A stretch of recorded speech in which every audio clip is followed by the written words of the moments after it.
Jadi gini, anak-anak sekarang yang umurnya belasan tahun, 20 tahun itu tiba-tiba mengalami kehidupan yang sudah sangat maju dalam arti komunikasi dan informasi.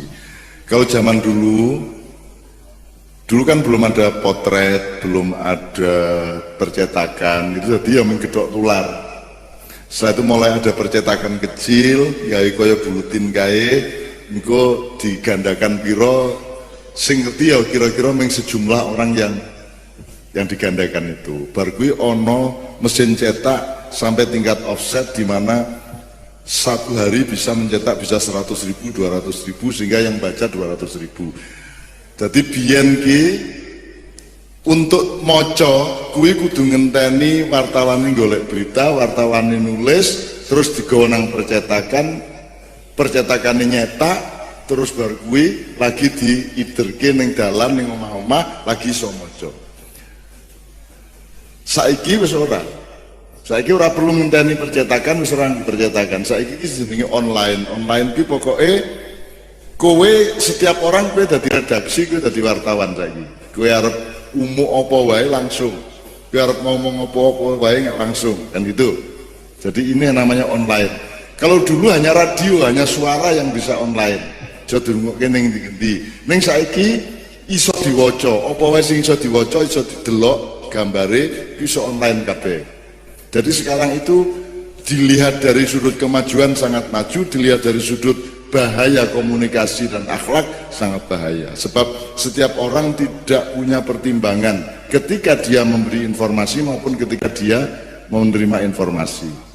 Nah, Mas Helmi, sekarang saran utama kita adalah mbok dikecapi, mbok difilter, mbok disaring. Masalahnya piye carane nyaring, mungkin ya ora duwe saringan. Nek ono berita A iki jebul ibune bapake biyen PKI misalnya, kuwi carane ngerti ya apa ora iki piye? Nek arep dianggap ora ya nek ora, ya nek ora nek ya piye? Nek arep dianggap iya ya nek iya, nek ora piye? Kita berada di tengah-tengah. Kan gitu.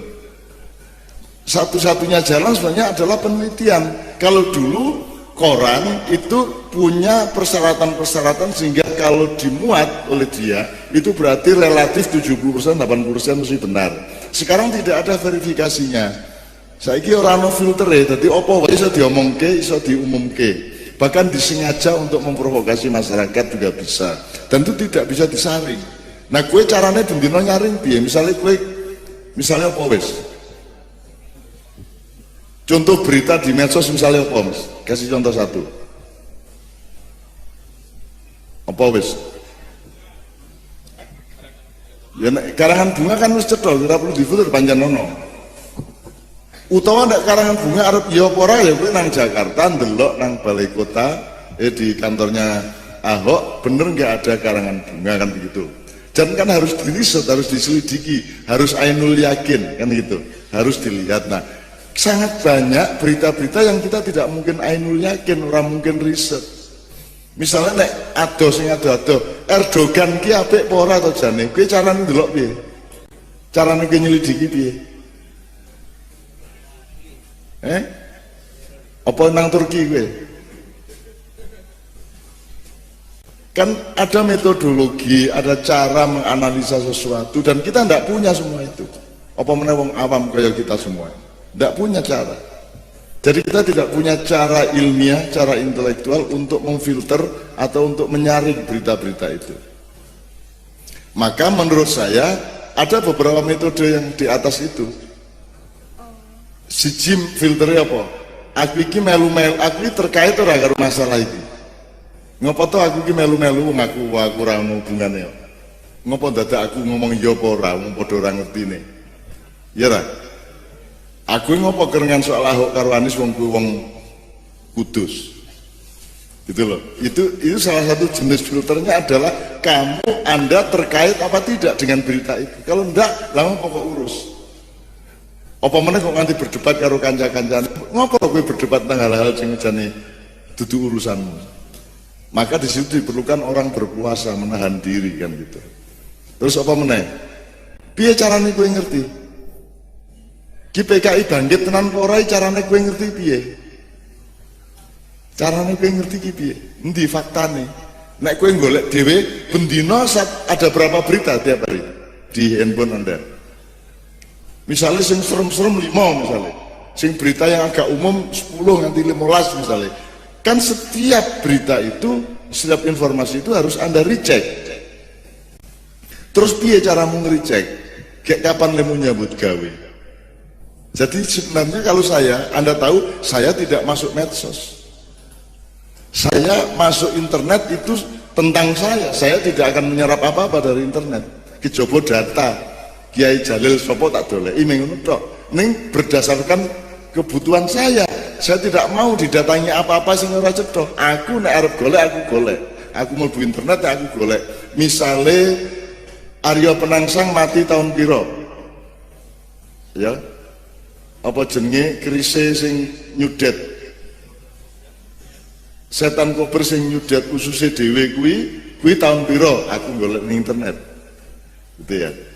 Aku sing jadi subjek. Jadi teman-teman sekalian, prinsip dasar soal informasi dan komunikasi itu adalah kowe iki subjek apa objek?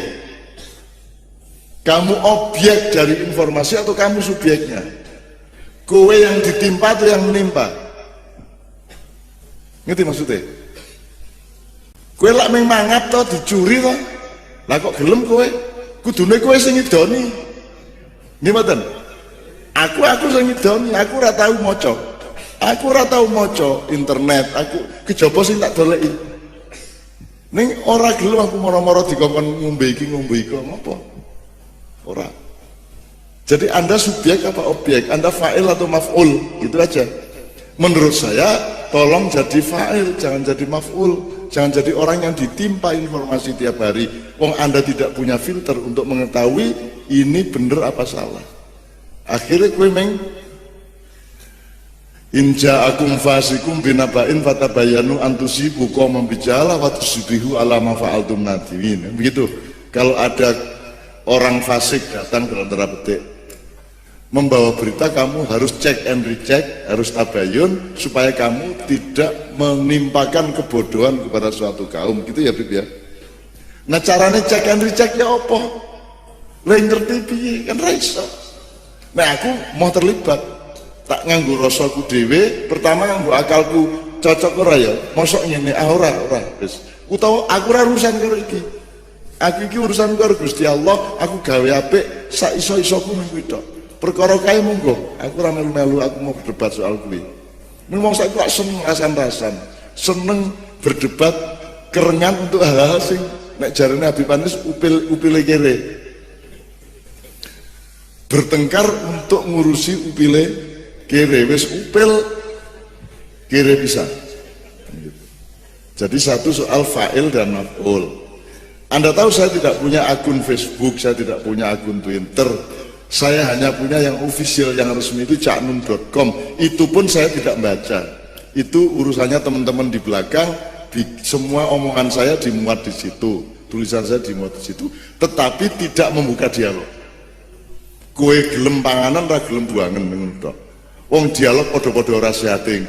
Wong kowe iki ora gelem, kowe iki mengso buntut sing kok delok. Nek ana sapi kowe ngisir buntute kok ketok. Sapine kok culke. Lak nang ngono ta wong saiki iki. Medsos iki isine mesti buntut kabeh. Dan aku ora melu-melu. Maka saya tidak punya akun Facebook. Kalau ada nama saya di Facebook itu bukan saya. Ada sekitar 26 Facebook pakai nama saya. Ya. Tapi aku ora ngerti kuwi dan aku ya ora nesu ben sak karepmu gak karepmu. Monggo, sak karepmu. Aku dudu wekku, aku urusanmu ora karo aku ning karo sing duwe aku. Ngono nek aku ora masalah. Kok elek-elek aku ya ora masalah. Wong aku ora urusan karo awak, aku urusan karo Gusti Allah kan gitu. Itu ya. Terus jadi subjek objek. Anda kalau bisa jadi subjek, Anda harus jadi subjek informasi, bukan objek informasi. Anda jangan keliru bangga, wah aku saiki wis ngerti iki. Lho kowe iki mung dikandani, kudune kowe sing ngandani kok. Nek aku sing ngandani ngene, aku nulis ngene, aku ngomong ngene. Dunya sak karepmu kok trimo monggo ora kok trimo monggo. Ngono nek aku, ya. Maka saya tidak pernah aktif di situ. Tidak pernah di internet itu tidak pernah. Tur aku ora maca. Begitu ada tulisan tentang MH Najib tak pindah. Mau aku mau awak dhewe. Aku bukan penontonnya MH. Mau aku mau tentang MH aku mau. Gitu loh. Jadi aku dhewe mau maca raiku, lah kowe gelem maca raiku. Itu ya teman sekalian ya. Mbok yang punya harga diri, mbok yang punya skala prioritas iki penting orang lho kowe gitu ya. Nek ora penting apa lho kowe ngurusi? Wong kowe ya ora iso nyelidiki kok. Erdogan kowe ya ora ngerti, Trump jane piye kowe ya ora ngerti. Dan tidak ada jalan untuk mengerti. Kalau kamu bilang itu hoax, ini hoax. Loh, iya nek hoax, nek orang. Pemerintah pun tidak ngerti teman-teman sekalian. Pemerintah itu menganggap itu hoax apa tidak itu dasarnya cuma merugikan dia apa tidak. Kalau merugikan dia disebut hoax. Jadi tidak objektif juga. Jadi nek ono saiki dihukum mergo medsos, itu mergo melanggar kepentingan pemerintah menurut. Jadi itu juga subjektif. Kowe aja gelem. Kowe kudu duwe kemandirian. Nah, di luar level apa namanya solusi memfilter secara informasi intelektual, kemudian kamu pakai skala prioritas, kui penting ora dinggo aku ngopo aku nek ora penting kok aku melu-melu. Di atas itu Anda berlindung kepada Allah Subhanahu wa taala. Di dalam Al-Qur'an itu Allah menghadirkan dirinya sebagai yang memberi, yang maha memberi kabar, Al-Khabir.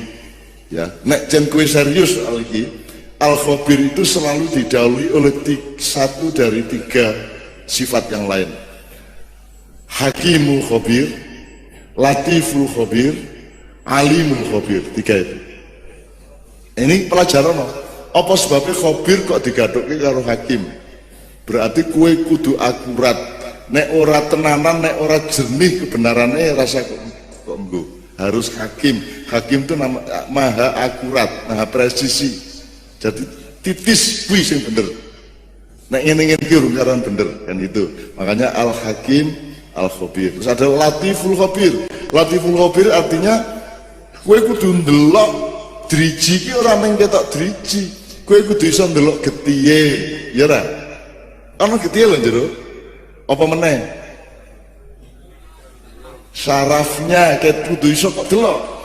Sel-selnya. Apa meneh? Tulangnya sampai proton, elektron, atomnya semua kamu lihat. Jadi kalau kamu melihat sesuatu harus lembut. Bisa kok delok nanti jerone. Kowe ndelok omah aja ndelok cete tok. Sing kok delok ning cete karo bentuke. Kowe ora tau ndelok core, ora tau ndelok apa jenenge. Sing disawang lak sing ketok ngono tok.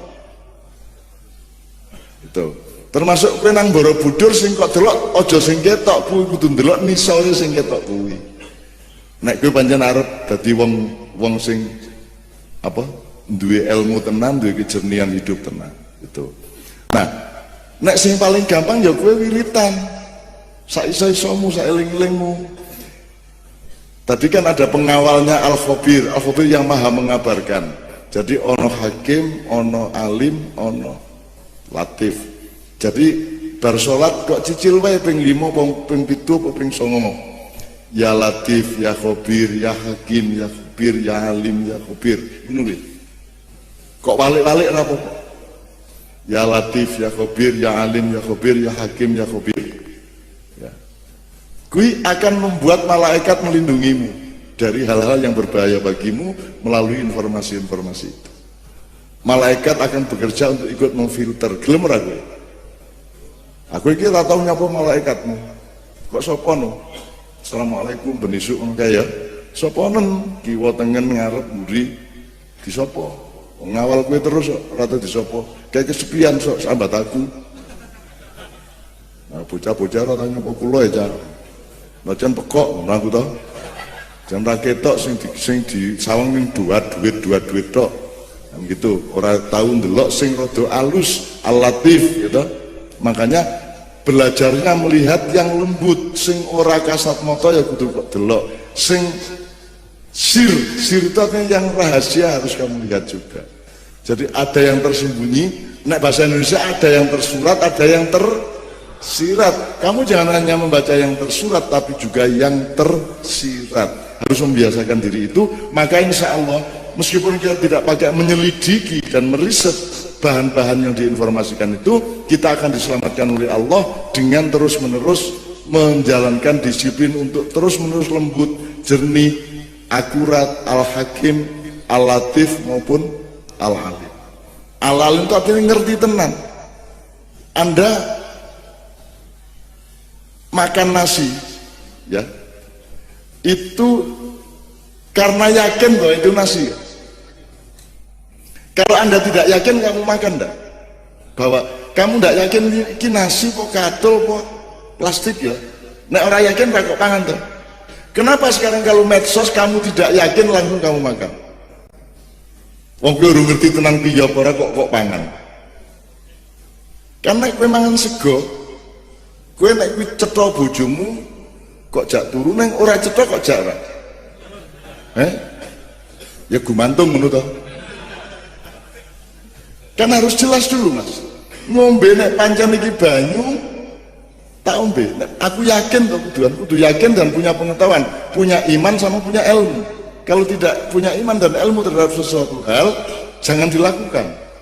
Nah terhadap medsos, wong kowe ra duwe ilmu, kok kowe mengimani? Nek mengimani ya mengimani Allah, jangan mengimani sesuatu yang kalau bukan Allah kamu tempuh dengan ilmu. Kalau Allah kamu tidak bisa tempuh dengan ilmu, langsung beriman. Tapi kalau barang, benda, kehidupan, dunia tempuh dengan ilmu. Kalau sudah tidak mampu dengan ilmu, baru berlindung kepada iman kepada Allah. Ojo langsung kok imani sesuatu yang kamu tidak mengetahuinya. Makanya alimul khabir, latiful khabir, hakimul khabir. Kira-kira ngoten nggih Gus. Ini tapi bocah-bocah seneng menikmati. Suwen nggak caca gitu. Tak dongake meskipun Anda terjebak dan terserap oleh berbagai macam informasi yang tidak jelas di medsos, tak dongake tetap suatu hari Anda akan husnul khotimah di bidang itu. Tetap diselamatkan oleh Allah Subhanahu wa taala. Piye meneh wong angel dialangi wong saiki iki karo ndodok ngising iki maca browsing kita betul. Ya tak karo ngising ngene apa. Ya ora. Jadi sekarang sudah masuk ke rumah kita, masuk ke WC kita, masuk ke tempat tidur kita. Sampai ada seorang suami yang kagum kepada istrinya karena wajahnya bercahaya di dalam selimut. Ya toh, ana ta cerita kuwi ning WA. Terus dia tanya sama Pak Kiai, tadi malam itu Masya Allah saya tuh lihat istri saya itu kan sekarang rajin sholat. Semalam tuh di dalam mukenanya itu wajahnya bercahaya. Itu. Jadi bar sholat kayak tutupan mukena kayak piar mungkin. Terus dari ustadz ora gue lagi WA-an. Jadi cahaya dari layar handphone itu memantul, memanjar ke wajahnya, jadi kayak bercahaya kayak gitu. Gitu ya sekalian ya.